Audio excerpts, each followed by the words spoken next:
అల్లూరి జిల్లా మారేడుమిల్లి ఎన్కౌంటర్లో మరణించిన మావోయిస్టుల మృతదేహాలకు రంపచోడవరం ఏరియా ఆసుపత్రిలో పోస్టుమార్టం నిర్వహిస్తున్నారు. నిన్న జరిగిన ఎన్కౌంటర్లో 6 నక్సల్స్ మృతి చెందారు. వీరి బంధువుల సమక్షంలో మృతదేహాలను గుర్తించారు. అనంతరం పోస్టుమార్టం ప్రక్రియ ప్రారంభించారు. ప్రత్యేకంగా ఏర్పాటు చేసిన 6 కౌంటర్లలో పోస్టుమార్టం కొనసాగుతోంది. ఇదే అంశానికి సంబంధించి మరింత సమాచారం మా ప్రతినిధి శ్రీనివాస్ అందిస్తారు. అల్లూరు సీతారామరాజు జిల్లా మారేడుమిల్లి అటవీ ప్రాంతంలో నిన్న జరిగిన ఎన్కౌంటర్లో మృతి చెందిన మావోయిస్టుల కుటుంబ సభ్యులందరూ కూడా ఇక్కడ చేరుకోవడం జరిగింది. వాళ్ళ కుటుంబ సభ్యులందరూ కూడా ఇక్కడ రంపచోడవరం ఏరియా ఆసుపత్రికి వచ్చారు. ఇప్పుడే పోస్టుమార్టం కూడా నిర్వహించడం జరుగుతున్నది. పోస్టుమార్టం అనంతరం కూడా వారి 6 యొక్క మృతదేహాలను కూడా వాళ్ళ బంధువులకు అప్పగించే అవకాశం ఉన్నది. అయితే ఇక్కడ చూస్తున్నాం, మనం ప్రత్యేకంగా పోలీసు భద్రతా ఏర్పాట్లను ఏర్పాటు చేసి ఛత్తీస్గఢ్ నుంచి వచ్చిన వాళ్ళందరికీ కూడా వాళ్ళకి బంధువులకి అప్పగించడానికి ఇక్కడ సిద్ధం చేయడం జరిగింది. ఇల్లు వాళ్ళందరూ కూడా అక్కడ నుంచి ఛత్తీస్గఢ్ నుంచి నేరుగా రంపచోడవరం ఏరియా ఆసుపత్రికి ఇక్కడికి చేరుకోవడం జరిగింది. ఇక్కడ హాస్పిటల్లో ఉన్న 6 యొక్క మావోయిస్టుల మృతదేహాల వద్దకు చేరుకుని వాళ్ళు చూసిన తర్వాత వాళ్ళ సమక్షంలోనే మృతదేహాలకు పోలీసులు వాళ్ళ మృతదేహాలను అంతా కూడా బంధువులు గుర్తించడం జరిగింది. అనంతరం ఈ పోస్టుమార్టం ప్రక్రియను కూడా ప్రారంభించారు.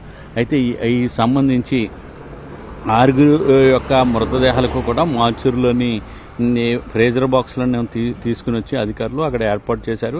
ఆ మృతదేహాలన్నింటినీ కూడా ఇక్కడి నుంచి ప్రత్యేక వాహనాల్లో ఫ్రేజర్లోని పెట్టి వాటిని మృతదేహాలన్నింటినీ కూడా వాళ్ళ స్వగ్రామాలకు పంపించే అవకాశం ఉన్నది. ఇందులో ప్రధానంగా చూసినట్లయితే ఛత్తీస్గఢ్లో కీలకమైన మావోయిస్ట్ నేత హెడ్మా మృతదేహం కూడా ఉండడంతో హెడ్మా అలాగే హెడ్మా యొక్క భార్య రాజక్క కూడా ఆ మృతదేహాలు కూడా ఇక్కడే ఉన్నాయి. ఆ మృతదేహాలన్నింటినీ కూడా తీసుకుని ప్రత్యేక వాహనాల్లో ఇక్కడ నుంచి ఛత్తీస్గఢ్ తీసుకుని వెళ్తారని చెప్పడం జరుగుతుంది. అయితే ఇక్కడ చూస్తే ఇక్కడ ప్రత్యేకంగా ఏర్పాటు చేసిన టెంట్లు అవన్నీ కూడా ఏర్పాటు చేసి అక్కడ లోపల ఈ పోస్టుమార్టం అనేది నిర్వహించడం జరుగుతున్నది. మరో కొద్దిసేపట్లో పోస్టుమార్టం పూర్తి చేసిన అనంతరం కూడా ఆ మృతదేహాలను వాళ్ళ ఏవైతే మావోయిస్టులు మృతుల కుటుంబాలకు కూడా వాటిని అందించడం కూడా జరుగుతుంది.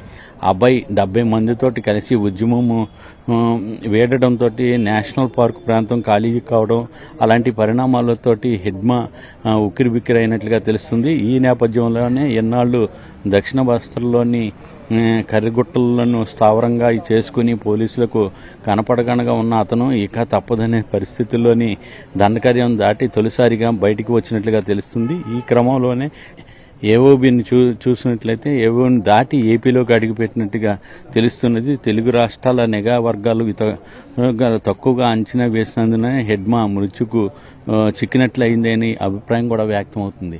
అయితే హెడ్మా భార్యతో పాటు అతనితో పాటు ఎన్కౌంటర్ గురైన మరొక 4 కూడా మొత్తం 6 మృతదేహాలను కూడా మరో కొద్దిసేపట్లో ఛత్తీస్గఢ్కి తీసుకుని వెళ్ళటానికి ప్రత్యేకమైన ఏర్పాట్లు కూడా చేయడం జరుగుతున్నది. ఇక్కడ ప్రేజర్లను ఏర్పాటు చేసి ఆ ప్రేజర్ల ద్వారా వాళ్ళ 6 మృతదేహాలను కూడా అక్కడికి తరలించడానికి ప్రయత్నాలు అయితే జరుగుతుంది. కెమెరామ్యాన్ రాజేష్తో శ్రీనివాస్, NTV, రంపచోడవరం.